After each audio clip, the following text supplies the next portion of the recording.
அனைவருக்கும் இனிய மாலை வணக்கம். ஒலிம்பியா ஐஏஎஸ் அகாடமி வழங்கும் இன்றைய வீடியோவில் நாம் பார்க்குள்ளது 2023ஆம் ஆண்டு டிஎன்பிஎஸ்சி தேர்வு ஆணையம் நடத்தி முடித்துள்ள பல்வேறு தேர்வுகளிலிருந்து கிட்டத்தட்ட 25 தேர்வுகளை நடத்தியிருக்கு பல்வேறு டிபார்ட்மெண்ட் ஓரியன்டாக.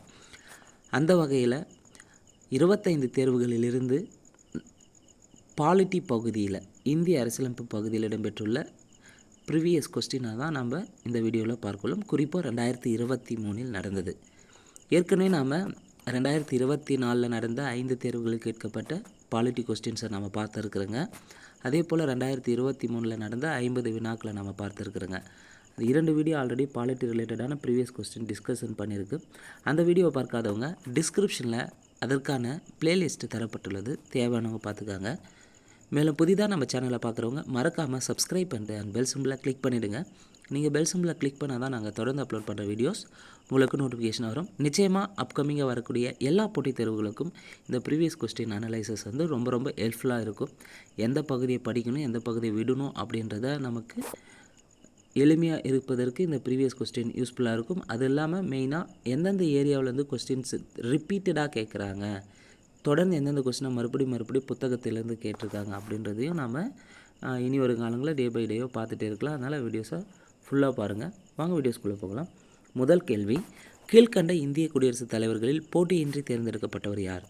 ஸோ இந்திய குடியரசுத் தலைவரை பொறுத்தவரையும் போட்டியின்றி தேர்ந்தெடுக்கப்பட்டவர் நீலம் சஞ்சீவி ரெட்டி. கேள்வி 2, பொதுநல வழக்கு எனும் கருத்து டேஷ் நாட்டில் தோன்றியது? அதாவது பப்ளிக் இன்ட்ரெஸ்ட் லிட்டிகேஷன் சொல்லுவாங்க, ஷார்ட்டாக PILன்னு சொல்லலாம், பப்ளிக் இன்ட்ரெஸ்ட் லிட்டிகேஷன்.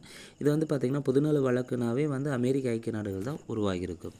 கேள்வி 3, இந்திய அரசியலமைப்பின் எச்சட்டப்பிரிவின் கீழ் தகவல் அறிவு உரிமையின் அரசியலமைப்பு தகுதி நிலை உறுதி செய்யப்பட்டுள்ளது? எந்த சட்டப்பிரிவின் வழியாக வந்து தகவல் அறிவு உரிமை சட்டத்தினுடைய தகுதி நிலை உறுதி செஞ்சுருக்காங்கன்னா ஆர்டிக்கல் 19(1)A. கேள்வி 4, பின்வருவனற்றுள் தகவல் அறிவு உரிமை சட்டத்தின் படி சரியானவை எது எவைன்னு கேட்டிருக்காங்க. 3 கூற்றில் எது சரின்னு பார்க்கலாம். RTI ரிலேட்டடானது. அரசிடமிருந்து தகவல் கோருதல், ஊடகத்திடம் விவரம் பெறுதல், அரசின் தகவல்களை அணுகுவதற்கான மக்களின் சுதந்திரம். ஸோ தகவல் அறியும் உரிமை சட்டத்தின்படி சரியானது எதுன்னு கேட்டிருக்காங்க. ஸோ இதில் வந்து அரசின் தகவல்களை அணுகுவதற்கான மக்களின் சுதந்திரம் தான் சரியானது. RTIனா ரைட் டு இன்ஃபர்மேஷனு. இந்த ரைட் டு இன்ஃபர்மேஷன் ஆக்டை பொறுத்தவரை 2005 அக்டோபர் 12ஆம் தேதி வந்து சட்டம் நிறைவேற்றப்பட்டிருக்கும். கேள்வி 5, அரசியலமைப்பு முகவுரையில் மதச்சார்பின்மை மற்றும் சமதர்மம் என்ற சொற்களை அறிமுகப்படுத்திய அரசமைப்பு திருத்தச் சட்டம் எது? இந்தியன் கான்ஸ்டியூஷனில் மதச்சார்மை, செக்யுலர் அண்டு சோஷலிஸ்ட் இந்த 2 வார்த்தை வந்து எந்த சட்டத்தின் திருத்தத்தின் மூலமாக சேர்க்கப்பட்டதுன்னா 42வது அமெண்ட்மெண்ட்டு 1976 தான் ஏற்படுத்தியிருப்பாங்க. இந்த 42வது சட்ட திருத்தத்தை என்னன்னு சொல்லுவாங்கன்னா மினி கான்ஸ்டியூஷன், அதாவது சிறு அரசியலமைப்புன்னு சொல்லுவாங்க. சிறு அல்லது குறு அரசியலமைப்புன்னு குறிப்பிடலாம். கேள்வி 6, இந்தியாவில் அரசியல் கட்சிகளுக்கு அதிகாரப்பூர்வமாக அங்கீகாரம் வழங்குவது எது? இந்தியாவை பொறுத்தவரையும் அரசியல் கட்சிகளுக்கு ஒரு கட்சி வந்து தேசிய கட்சியாக, மாநில கட்சியாக அல்லது பதிவு செய்யப்பட்ட கட்சியான்றது அதிகாரப்பூர்வமாக வந்து வழங்குவது வந்து பார்த்திங்கன்னா தேர்தல் ஆணையம், எலெக்ஷன் கமிஷன் தான். இந்த தேர்தல் ஆணையத்தை பொறுத்தவரையும் பார்ட் 15 இருக்குது. பார்ட் 15 வந்து பார்த்திங்கன்னா ஆர்டிக்கல் 324 to 329 வரை தேர்தல் ஆணையத்தை குறிப்பிடுகிறது. கேள்வி 7, மாநிலங்களவையில் ஜனாதிபதியால் எத்தனை உறுப்பினர்கள் நியமனம் செய்யப்படுகிறார்கள்? ராஜ்யசபாவினாவே 12 உறுப்பினர்கள் நியமனம் செய்வாங்க. லோக்சபாவில் வந்து பார்த்திங்கன்னா 2 பேர் நியமனம் செய்வாங்க.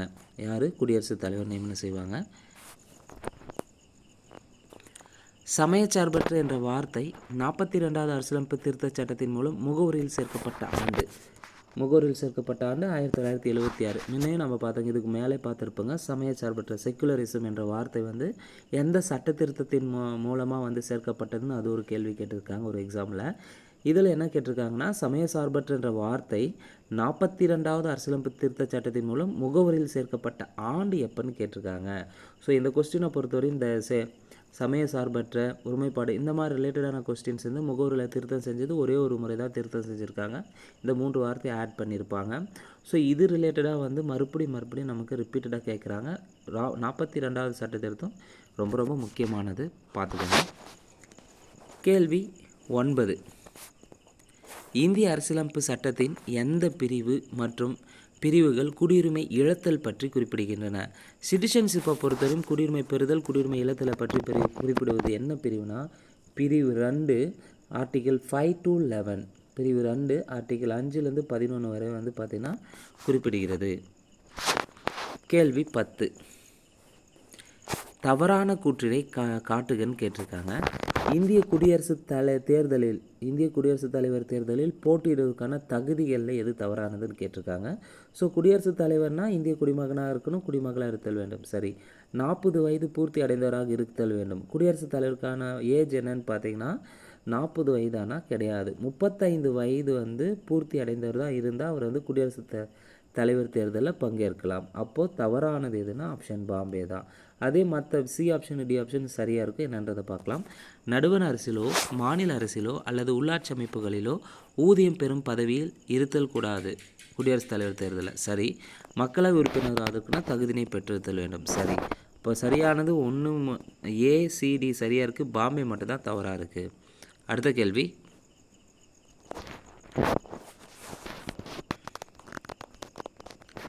இது 9th புக்கில் தான் இருக்கும். பெண்களை பலவீனமான பாலினம் என்று சொல்வது ஒரு அவதூறு, அது பெண் இனத்திற்கு ஆணினம் இழைக்கும் அநீதியாகும் என்று கூறியவர் யார்? 9th சோசியல் சயின்ஸ் புக்கில் இருக்கும், பாலிட்டி பகுதியில். இதை பொறுத்தவரையும் யார் சொல்லியிருப்பார்னா மகாத்மா காந்தி தான் சொல்லியிருப்பார். பெண்களை பலவீனமான பாலினம் என்று சொல்வது ஒரு அவதூறு, அது பெண் இனத்திற்கு ஆணினம் இழைக்கும் அநீதியாகும் என்று கூறியவர் மகாத்மா காந்தியடிகள். கேள்வி 12. டாக்டர் சச்சிதானந்தா சின்ஹாவை பற்றிய சரியான கூற்றினை தேர்ந்தெடுக்கவும் கேட்டிருக்காங்க. என்னன்றதை பார்க்கலாம். 1. அவர் இச்சபையின் மூத்த உறுப்பினராக தற்காலிக தலைவராக தேர்ந்தெடுக்கப்பட்டார். ஸோ அரசியலமைப்பு நிர்ணயக்குழுவினுடைய தற்காலிக தலைவராக தான் டாக்டர் சச்சிதானந்தா சின்ஹா இருந்திருப்பார். கூற்று 1 சரியாக இருக்குது. அவர் இச்சபையின் துணைத் தலைவராக செயல்பட்டாரா? கிடையாது. தற்காலிக தலைவராக தேர்ந்தெடுத்திருப்பாங்க. இவர் இச்சபையின் தலைவராக தேர்ந்தெடுக்கப்பட்டாரானா? கிடையாது. தற்காலிக தலைவராக மட்டும்தான் தேர்ந்தெடுத்துருக்காங்க. அப்போ கேள்வி என்னென்னா, டாக்டர் சச்சிதானந்தா சின்ஹாவை பற்றிய சரியான கூற்றினை தேர்ந்தெடுக்கும். சரியானது 1 மட்டும்தான் சரியாக இருக்குது. இவர் வந்து தற்காலிக குழுவின் தலைவராக இருந்திருப்பார். நிரந்தர தலைவராக வந்து டாக்டர் ராஜேந்திர பிரசாத்தை அரசியலமைப்பு குழுவுக்கு தேர்ந்தெடுத்திருப்பாங்க.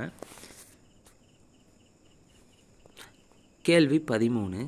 எவ்வகையான உறவு மத்திய மாநில அரசுகளுக்கு இடையே இல்லை? மத்திய அரசு மாநில அரசுகளுக்கான உறவுனாவே 3 வகையான உறவு இருக்கும். ஒன்று சட்டமன்ற உறவு, நிர்வாக உறவு, நிதி உறவுகள்னு இருக்கும். ஆனால் நமக்கு கேட்டிருக்கிறது எவ்வகையான உறவு மத்திய மாநில அரசுகளுக்கு இடையே இல்லைன்னா பொது வகை உறவுகள் வந்து கிடையாது. பப்ளிக் ரிலேஷன்றது கிடையாது ஸ்டேட்டுக்கும் சென்ட்ரலுக்கும். கேள்வி 14. கீழ்கண்டவற்றுள் ஒரு மசோதாவை நிதி மசோதாவா அல்லது இதர மசோதாவா என தீர்மானிக்கும் அதிகாரம் கொண்டவர் யாருன்னா மக்களவை சபாநாயகர் தான். ஒரு மசோதாவை நிதி மசோதாவா அல்லது இதர மசோதாவா என தீர்மானிக்க அதிகாரம் கொண்டவர் யார்? மக்களவை சபாநாயகர். கேள்வி 15. உலகளாவிய மனித உரிமைகள் பேரறிக்கையானது ஐக்கிய நாடுகள் பொது சபையினால் தீர்மானம் நிறைவேற்றப்பட்ட இடம் எதுன்னு கேட்டிருக்காங்க. அப்போ உலகளாவிய மனித உரிமைகள் பேரறிக்கைனாவே பாரிஸில் நடைபெற்ற அந்த பொது சபை கூட்டத்தில் தான் நிறைவேற்றியிருப்பாங்க 1948. கேள்வி 16. காவலன் SOS செயலி எந்த அரசு அறிமுகப்படுத்தியது? இது பார்த்திங்கன்னா ஸ்கூல் புக்ஸ்லேயே இருக்கும்.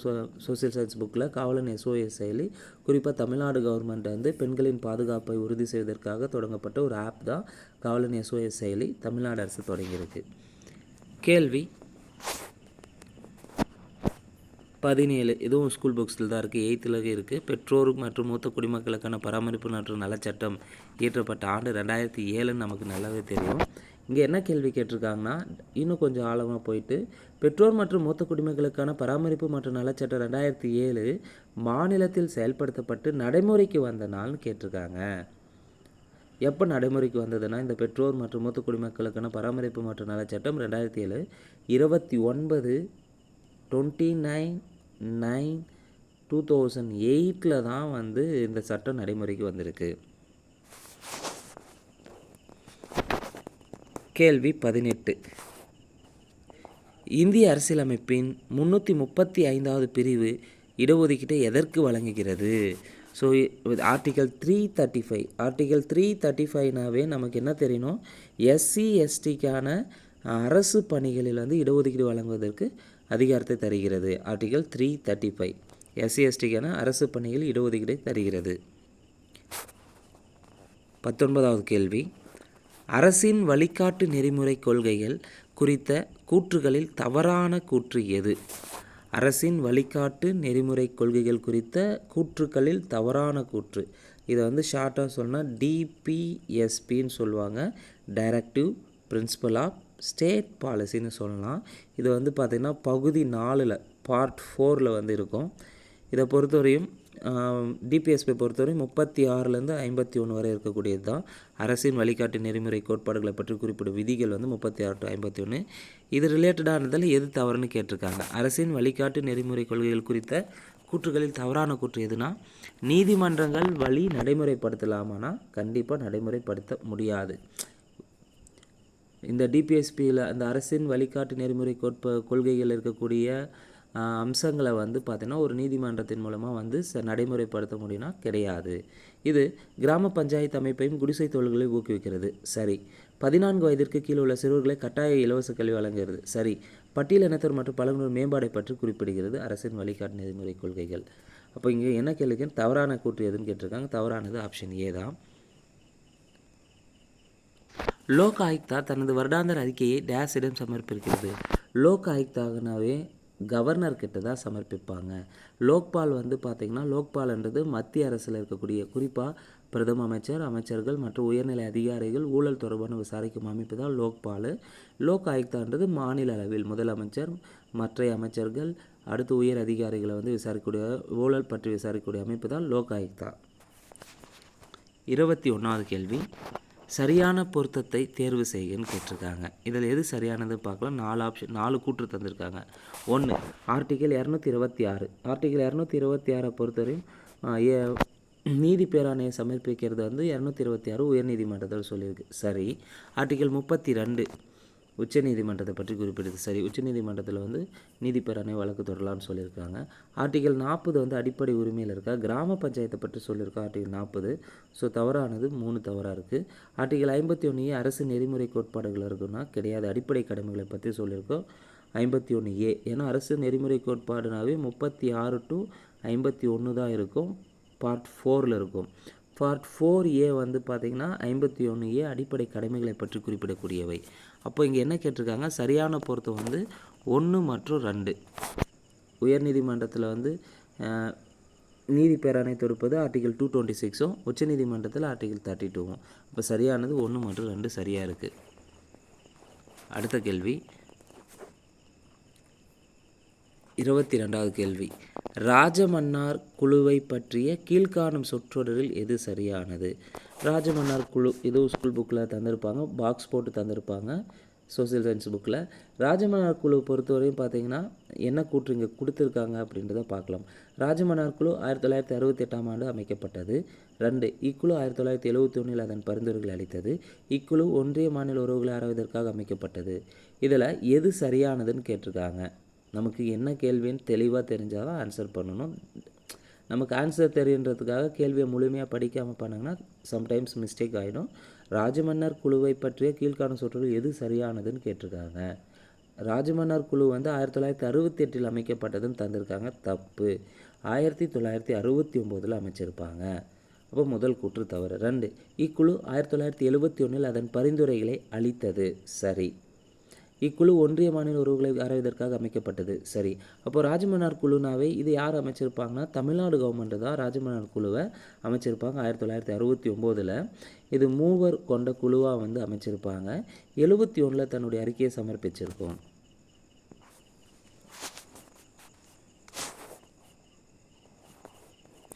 கேள்வி 23, கீழ்வரும் அமைப்புகளை சிறியதிலிருந்து பெரியது என வரிசைப்படுத்துக.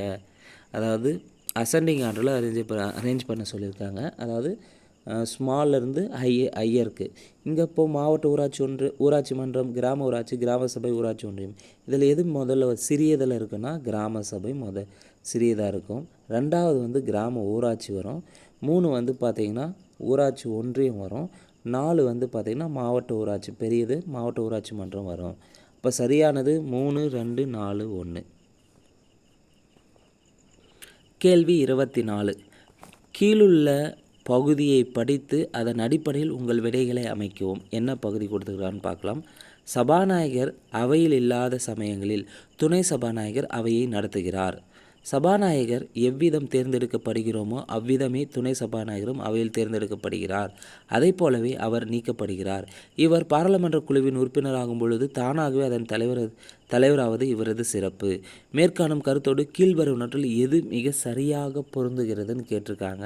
அப்போ மிக சரியாக பொருந்தது எதுன்னு பார்த்தீங்கன்னா, பாராளுமன்ற குழுவின் உறுப்பினராகும் போது முன்னாள் அலுவல் குழுவின் தலைவராகிறார். பாராளுமன்ற குழுவின் உறுப்பினராகும்போது முன்னாள் அலுவல் குழுவின் தலைவராக இருப்பார். யார்? சபாநாயகர். மற்றதெல்லாம் தவறாக இருக்குது. அப்போ சரியாக பொருந்தக்கூடியது எதுனா ஆப்ஷன் சி மட்டும்தான் சரியாக பொருந்தியுள்ளது. 25வது கேள்வி. அரசு வழிகாட்டு நெறிமுறைகள். அரசு வழிகாட்டு நெறிமுறைகள் என்பது அடிப்படை உரிமைகளை மீறி செயல்படக்கூடாது என உச்சநீதிமன்றம் தீர்ப்பளித்த வழக்கு எதுன்னு கேட்டிருக்காங்க. இப்போது அடுத்த லெவலில் போயிருக்காங்க. டிபிஎஸ்பி ரிலேட்டடான அடுத்த எக்ஸ்ட்ராவாக போயிருக்கிறது என்னென்னா அதனுடைய வழக்கு ரிலேட்டடாக கேட்கக்கூடிய ஒரு கேள்வி தான். அரசு வழிகாட்டு நெறிமுறைகள் என்பது அடிப்படை உரிமைகளை மீறி செயல்படக்கூடாது என்று உச்சநீதிமன்றம் தீர்ப்பளித்த வழக்கு சென்னை மாகாணம் வெர்சஸ் செம்பகம் துரைராஜன் வழக்கு 1951. State of Madras versus Champakam Dorairajan வழக்கு 1951 தான். இந்த அரசு வழிகாட்டு நெறிமுறைகள் என்பது அடிப்படை உரிமைகளை மீறி செயல்படக்கூடாது என உச்சநீதிமன்றம் தீர்ப்பளித்தது. 26வது கேள்வி. கீழ்காணும் கூற்றுகளை பரிசீலிக்கவும். 1. மண்டல் குழுவை அமைத்தது மொரார்ஜி தேசாய் அரசாங்கம். 2. அரசாங்க பணிகளில் இதர பிற்படுத்தப்பட்டிருக்க இடஒதுக்கீடு 93 நடைமுறைப்படுத்தப்பட்டது. அதாவது ஓபிசிக்கு வந்து இடஒதுக்கீடு 93 நடைமுறைப்படுத்தப்பட்டது. 3. இந்திரா சகானி வெர்சஸ் ஒன்றிய அரசு வழக்கு இடஒதுக்கீடு தொடர்பானதாகும். அப்போது கீழ்காண கூற்றுகள் எது சரின்னு கேட்டிருக்காங்க. இவற்றில் எவை உண்மைன்னு கேட்டிருக்காங்க. 3மே சரிதான். அப்போ மண்டல் குழு அமைத்தது மொரார்ஜி தேசாய் அரசாங்கம் தான். அரசாங்க பணிகளில் இதர பிற்படுத்தப்பட்டிருக்கும் இடஒதுக்கீடு 93 வந்து நடைமுறைப்படுத்தினாங்க. இது தொடர்பான வழக்கு என்னென்னா இடஒதுக்கீடு தொடர்பான வழக்கு இந்திரா சகானி வெர்சஸ் ஒன்றிய அரசு வழக்கு தான் இந்த இடஒதுக்கீடு தொடர்பானது. இவற்றில் எது உண்மைனா 1, 2, 3மே உண்மையாகும்.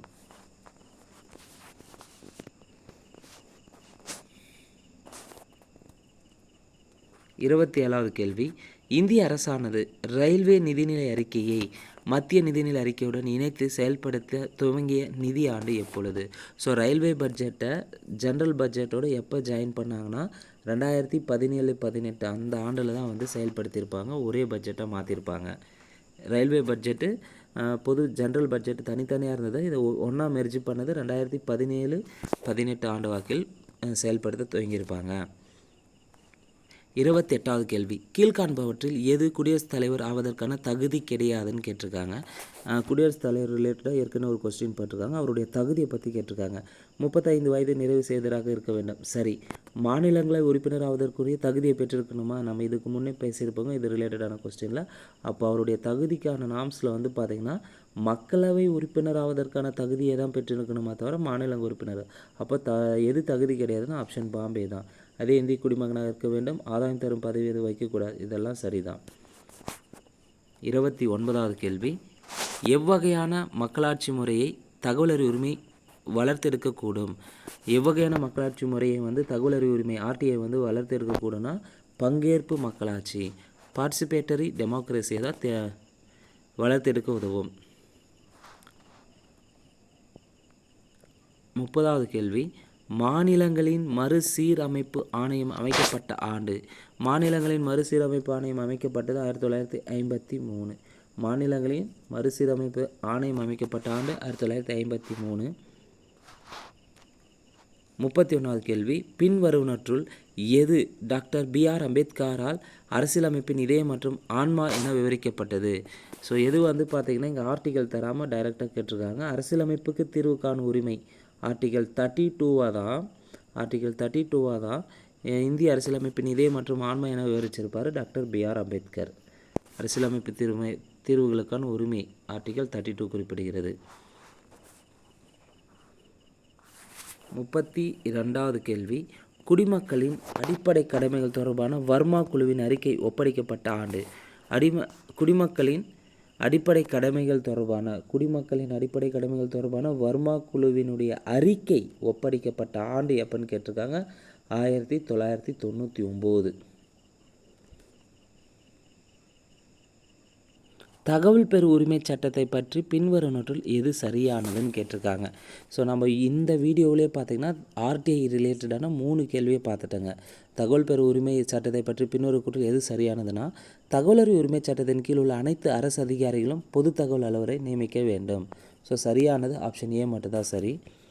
இந்த தகவல் அறிவு உரிமை சட்டம் இந்திய பார்லிமெண்ட் 2004 இயற்றப்பட்டதா? கிடையாது. 2005 அக்டோபர் 12. பொது தகவல் அலுவலர் கோரிக்கைகளுக்கு பதிலை 35 நாட்களுக்குள் தர வேண்டுமா? கிடையாது. 30 நாட்களுக்குள் தர வேண்டும்.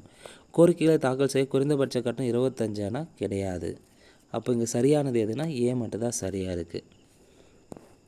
34வது கேள்வி, இந்திய குடியரசுத் தலைவரால் ராஜ்யசபையில் நியமிக்கப்படும் உறுப்பினர்களின் எண்ணிக்கை டேஸ் ஆகும்? 12 ஆகும்.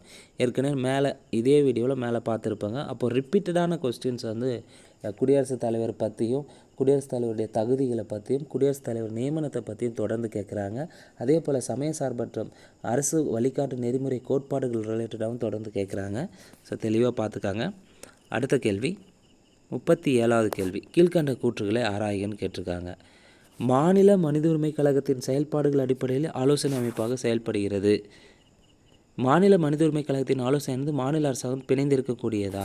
மேற்கண்ட கூற்றுகளில் எவை சரின்னு கேட்டிருக்காங்க. 1 மட்டும்தான் சரி, 2 தவறு. அது 1 மட்டுமே சரி. மாநில மனித உரிமை கழகத்தின் செயல்பாடுகள் அடிப்படையில் ஆலோசனை அமைப்பாக செயல்படுகிறது.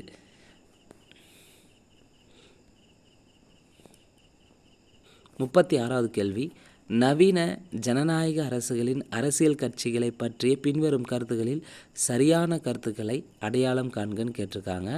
4 கூற்றுல எது சரின்னு பார்க்கலாம். 1, பழமைவாத கட்சிகள் மாற்றமில்லா நடைமுறைகளில் நம்பிக்கை கொண்டுள்ளன. 2, அரசியல் கட்சிகள் சித்தாந்தங்களின்படி வகைப்படுத்தப்பட்டுள்ளன. 3, இந்தியாவில் இந்திய கம்யூனிஸ்ட் கட்சி சிபிஐ மற்றும் இந்திய கம்யூனிஸ்ட் கட்சி மார்க்சிஸ்ட் சிபிஎம் ஆகிய வலதுசாரி கட்சிகளுக்கு உதாரணங்கள். 4, தீவிர மாற்றத்தை வலியுறுத்தும் கட்சிகள் வலதுசாரியாகவும், பழமைவாத கட்சிகள் இடதுசாரியாகவும், தாராளவாத கட்சிகள் நடுநிலை கட்சியாகவும் கருதப்படுகின்றன. இந்த 4 கூற்றுகளில் ஒரு நவீன ஜனநாயக அரசுகளின் அரசியல் கட்சிகளில் எது சரியான கருத்துன்னு கேட்டிருக்காங்க. அப்போ சரியானது எதுனா 1, 2 மட்டும்தான் சரி. அதாவது பழமைவாத கட்சிகள் மாற்றமில்லாத நடைமுறையில் நம்பிக்கை கொண்டுள்ளன. சரி. அரசியல் கட்சிகள் சித்தாந்தங்களின்படி தான் வகைப்படுத்தியிருக்காங்க. இந்தியாவில் இந்திய கம்யூனிஸ்ட் சிபிஐயும் இந்திய கம்யூனிஸ்ட் கட்சி மார்க்சிஸ்ட் சிபிஐயும் வலதுசாரி கட்சிகளாக உதாரணம் சொல்லியிருக்காங்க. தப்பு. இவங்க 2 பேரும் வந்து பார்த்திங்கன்னா இந்த 2 கட்சியுமே இடதுசாரி கட்சிகளுக்கு எடுத்துக்காட்டாக சொல்லலாம். இங்கே வலதுசாரின்னு இருக்காங்க. அப்போ 3வது கூற்று தவறு. 4, தீவிர மாற்றத்தை வலியுறுத்தும் கட்சிகள் வலதுசாரியான்னு பார்த்திங்கன்னா கிடையாது. எப்போவுமே தீவிர மாற்றத்தை ஏற்படுத்தக்கூடியது இடதுசாரியை சேர்ந்தவங்க, இடதுசாரி. பழமைவாத கட்சிகள் தான் வலதுசாரியை சேர்ந்தவங்கன்னு சொல்லலாம். இங்கே அப்படியே மாற்றி தந்திருக்காங்க. அப்போ 4வது தப்பாக இருக்குது. அப்போ சரியானது 1, 2ன்னு தெரிஞ்சுக்கலாம். அடுத்து 37வது கேள்வி, இந்திய அரசியலமைப்பின் எந்த பிரிவில் அறிவியல் மனநிலையின் வளர்ச்சி பற்றி குறிப்பிடப்பட்டுள்ளது? இந்திய அரசியலமைப்பில் இந்தியன் கான்ஸ்டியூஷனில் அறிவியல் மனநிலையின் வளர்ச்சியை பற்றி குறிப்பிடுவது ஆர்டிகல் 51 AH. 38வது கேள்வி, அமைச்சர்கள் குழு மற்றும் கேபினட் பொறுத்தவரை கீழே கொடுக்கப்பட்டுள்ள வாக்கியங்களில் எவை சரியானது? கேபினட்டை பற்றி கேட்டிருக்காங்க. அமைச்சர் குழுவை பற்றி ரிலேட்டடான ஒரு கேள்வி. ஒரு கேபினட் அமைச்சர் 1 அல்லது அதற்கு மேற்பட்ட துறைகளின் தலைவர் ஆவார். சரி. அமைச்சர்கள் கூட்டாக சேர்ந்து அரசாங்கத்தின் கொள்கைகளை உருவாக்குகிறார்கள். சரி. அரசாங்கத்தின் கொள்கைகளை உருவாக்குவதில் தலைமை ராஜாங்க அமைச்சர் மற்றும் பிரதி துணை அமைச்சர்களுக்கு பங்கு கிடையாது. அரசாங்கத்தின் கொள்கைகளை உருவாக்குவது ராஜாங்க அமைச்சர்கள் மற்றும் பிரதி துணை அமைச்சர்கள் பங்கு கிடையாது. சரி. அப்போ இங்கே என்ன கேள்வினா எவை சரின்னு கேட்டால் 1, 2, 3 சரியாக உள்ளது. 39வது கேள்வி, கீழ்கண்டவற்றை பொறுத்துகன்னு கேட்டிருக்காங்க. பிற நாடுகளிலிருந்து இந்திய அரசியலமைப்புக்கு பெறப்பட்டவை சரியாக பொறுத்தன்னு கேட்டிருக்காங்க. இந்தியன் கான்ஸ்டியூஷனை பொறுத்தவரை சில முக்கியமான அம்சங்கள் வெவ்வேறு நாட்டிலிருந்து எடுக்கப்பட்டிருப்பாங்க. அதன் அடிப்படையில் பாராளுமன்ற மக்களாட்சி முறை எங்கேருந்து எடுத்திருப்பாங்க? பாராளுமன்ற மக்களாட்சினாவே இங்கிலாந்து யூகேலேருந்து எடுத்திருப்பாங்க. அடிப்படை உரிமைகள் எங்கேருந்து எடுத்தாங்கன்னா அமெரிக்காவிலேருந்து எடுத்தாங்க. அரசுக்கு வழிகாட்டும் நெறிமுறை கோட்பாடுகள் டிபிஎஸ்பி அயர்லாந்துலேருந்து எடுத்தாங்க. கூட்டாட்சி முறையை எங்கேருந்து எடுத்திருப்பாங்கன்னா கனடாவிலேருந்து எடுத்திருப்பாங்க. அப்போ சரியானது ஆப்ஷன் டெல்லி. 40வது கேள்வி, அடிப்படை கடமைகள் தொடர்பான பின்வரும் கூற்றுகளில் எவை உண்மையானவைன்னு கேட்டிருக்காங்க. அடிப்படை கடமைகளில் 1, மத மொழி மற்றும் பிராந்திய அல்லது பிரிவு வேறுபாடுகளுக்கு அப்பாற்பட்ட இந்திய மக்கள் மத்தியில் நல்லிணக்கம், பொதுவான சகோதரத்தை ஊக்குவித்தல் மற்றும் பெண்களின் கண்ணியத்தை இழிவுபடுத்தும் பழக்கங்களை கைவிடுதல். 1 சரி. 2, அறிவியல் மனப்பான்மை, மனிதநேயம், விசாரணை, சீர்திருத்த உணர்வு ஆகியவற்றை வளர்த்து கொள்ளுதல். 2 சரி.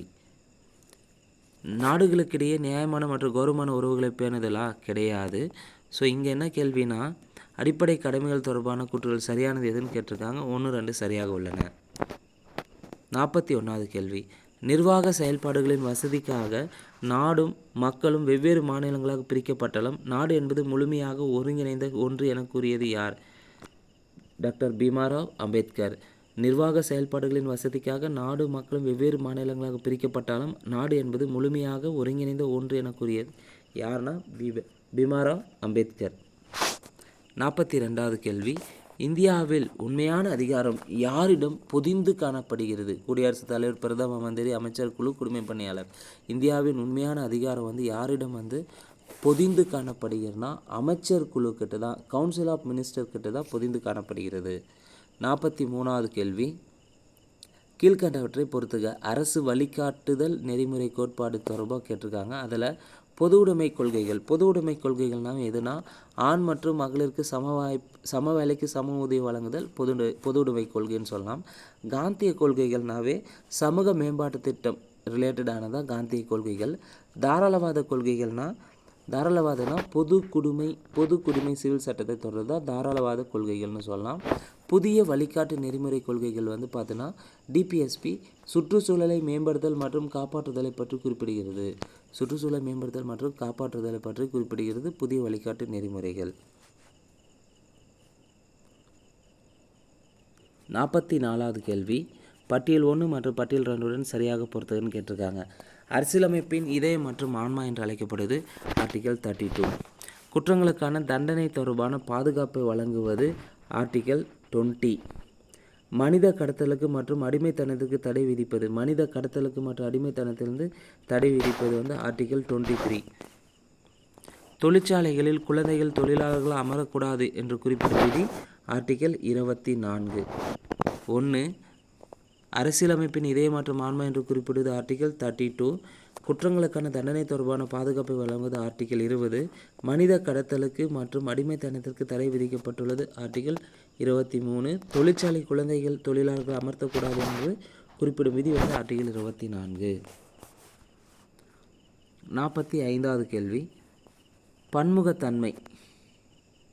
45, பன்முகத்தன்மை என்பது டேஸ் மைல்கள் ஆகும். பன்முகத்தன்மை அப்படி என்பது பார்த்திங்கன்னா கலாச்சாரத்தின் ஒரு மைல்கள் ஆகும். இந்திய கலாச்சாரத்தின் மைல்கள் ஆகும். 46வது கேள்வி, கீழ்வருவனற்றுள் எவை சரியாக பொருந்தியுள்ளதுன்னு கேட்டிருக்காங்க. ஆட்கொணர் நீதி பேராணை கட்டளையிடுதலா? கீழ்கணற்றில் எவை சரியாக பொருந்தியுள்ளதுன்னு கேட்டிருக்காங்க. ஆட்கொணர் நீதி பேராணை ஏபிஎஸ் கார்பஸ்ன்னு வந்திருக்கணும். இங்கே ஆட்கொணர் நீதி கட்டளையிடுதல்னு சொல்லியிருக்காங்க. கிடையாது. 1 தவறு. நெறிமுறை உறுத்து நீதி பேராணைனா சான்றளித்தல். சரி. மேண்டமஸ்னால் செயலுறுத்து நீதி பேராணை என்பது ஒருவரை கொண்டு வருதல். செயலுறுத்து நீதி பேராணை என்பது ஒரு கொண்டு வருதல்லா? கிடையாது. ப்ராபகேஷன் தடையுறுத்தல் நீதி பேராணை என்பது தடுத்தல் நிறுத்துதல். அப்போ கேள்வி என்னென்னா சரியானது எதுன்னு கேட்டிருக்காங்க. சரியானது 2, 4 சரியாக உள்ளன. 47வது கேள்வி, இந்திய அரசியலமைப்பின் முகவரியை அரசியல் சாசனத்தின் அடையாள அட்டை என்று கீழ்காணப்படுபவர்கள் யார் கூறியது? இந்திய அரசியலமைப்பின் முகவரியை அரசியல் சாசனத்தின் அடையாள அட்டை என்று சொன்னவர் N.A. பால்கிவாலா. அடையாள அட்டை இருந்தால் தான் பால் வாங்க முடியும். என்ஏ பால்கிவாலா ஞாபகம் வச்சுக்கலாம். இந்திய அரசியலமைப்பின் முகவரியை அரசியல் சாசனத்தின் அடையாள அட்டை என்று குறிப்பிட்டவர் என்ஏ பால்கிவாலா. 48வது கேள்வி, கீழ்காண்பவற்றை பொறுத்துக. குடியரசுத் தலைவரில் குறிப்பாக குடியரசுத் தலைவர் அவருடைய பதவி காலத்தை வச்சு கேட்டிருக்காங்க. குறிப்பாக டேட்டோடு கேட்டிருக்காங்க பாருங்கள். இந்த மாதிரி ஒரு கேள்வி ரொம்ப டிஃபிகல்ட்டாக கேட்கும்போது தான் நமக்கு கொஞ்சம் அதை ஆன்சர் பண்ணுறது கொஞ்சம் கடினமாக இருக்கும். டைரெக்டாக இயர் மட்டும் கேட்டிருந்தா பரவாயில்ல, அதனுடைய டேட்டையும் சேர்த்து கேட்டிருக்காங்க. ஸோ டேட்டோடு படிக்க வேண்டியது முக்கியன்றதை தெரியுது. குடியரசுத் தலைவரில் ஃபஸ்ட்டு பக்ருதீன் அலி அகமது. பக்ருதீன் அலி அகமதுடைய பதவிக்காலம் 24/8/1974 முதல் 11/2/1970 வரை இருந்திருக்காங்க. அடுத்து விவி கிரி. விவி கிரியை பொறுத்தவரையும் 24/8/1969 24/8/1974 வரை இருந்திருக்காங்க. நீலம் சஞ்சீவி ரெட்டி. நீலம் சஞ்சீவி ரெட்டியை பொறுத்தவரையும் பார்த்திங்கன்னா 25/7/1977 25/7/1977 டு 25/7/1982 வரை நீலம் சஞ்சீவ் ரெட்டி இருந்திருக்காரு குடியரசுத் தலைவராக. அடுத்து பார்த்திங்கன்னா ஜாகிர் ஹுசேன். ஜாகிர் ஹுசேனை பொறுத்தவரையும் 13/5/1967 முதல் 13/5/1967 முதல் 3/5/1969 வரை பார்த்திங்கன்னா இந்திய குடியரசுத் தலைவராக பதவி வகிச்சிருப்பார். 49வது கேள்வி, ஒருவரது குடியுரிமையை நாடாளுமன்ற சட்டத்தின் மூலமே அன்றி வேறு வகையில் பறிக்கக்கூடாது. இக்கூற்று எதனோடு தொடர்புடையதுன்னா இப்ராஹிம் வசீர் வெர்சஸ் பம்பாய் அரசு வழக்கு. ஒருவரது குடியுரிமையை நாடாளுமன்ற சட்டத்தின் மூலமே அன்றி வேறு வகையில் பறிக்கக்கூடாது என்று குறிப்பிடும் வழக்கு எதுன்னு கேட்பாங்க. இப்ராஹிம் வசீர் வழக்கு வெர்சஸ் பம்பாய் அரசு வழக்கோடு தொடர்புடையது. 50வது கேள்வி, கூற்று காரணம் கேட்டிருக்காங்க. ஒரே ஒரு கேள்வி கேட்டிருக்காங்க கூற்று காரணத்திலேருந்து. என்னென்னா, நீதித்துறையின் செயல்பாடு நீதி புனராய்வினுள் உள்ளுரைந்திருப்பதே காரணம். நீதி புனராய்வு நோக்கத்தின் பரப்பெல்லையானது உரிமை மற்றும் செயல்தளத்திற்கும் மேற்சென்று அமைச்சரவையின் திட்ட கொள்கைகளையும் சட்டமியற்றும் அவைகளின் செயலின்மையும் இணைத்து கொண்டுள்ளது. அப்போது கூற்று மற்றும் காரணம் இரண்டும் சரி, மேலும் காரணம் எனும் கூற்றுக்கான சரியான விளக்கமாகும். ஸோ இந்த வீடியோவை பொறுத்தவரையும் பார்த்திங்கன்னா 50 ப்ரீவியஸ் கொஸ்டின்ஸ் பார்த்துருக்குறோம். குறிப்பாக பாலிட்டி பகுதியில் 2023 கேட்கப்பட்ட வினாவிடைகளை தான் பார்த்துருக்குறேங்க. இந்த வீடியோ உங்களுக்கு பிடிச்சிருந்தால் லைக் பண்ணுங்கள், கமெண்ட் பண்ணுங்கள். மறக்காமல் டிஎன்பிஎஸ்சி எக்ஸாமுக்கு ப்ரிப்பேர் பண்ணுற உங்கள் ஃப்ரெண்ட்ஸ்க்கு ஷேர் பண்ணுங்கள். நன்றி, வணக்கம்.